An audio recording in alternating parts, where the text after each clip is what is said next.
আলাইকুম। একটু এদিকে আসবেন প্লিজ। ভালো আছেন আপনি? আমি আপনার সাথে কথা বলতে পারি? আমি আপনাকে আটকানোর একটা কারণ আছে, একটু দেখাও, এদিকে নিয়ে আসুন। আপনার গাড়ির পেপার ওকে আছে সব? এখানে ডিজিটাল প্লেটও দেখছি। এটা আপনার বাবু, মাশাআল্লাহ অনেক কিউট। আপনি যে হেলমেট পরেছেন, রাস্তাঘাটে হরহামেশা দেখি অনেক সময় মানুষ হেলমেট পরে না।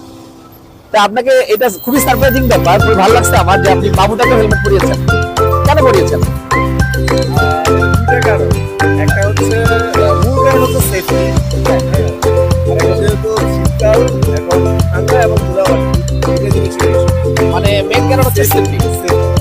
পাশাপাশি ঠান্ডা ধুলাবালির জন্য। Very good, very good. আমি খুবই ভালো লাগলো এই বিষয়টা। আপু তোমার নাম কি? কেমন আছো? কেমন আছো বাবা? খুবই ভালো লাগলো। আপনি মূলত আমার মেয়ে হচ্ছে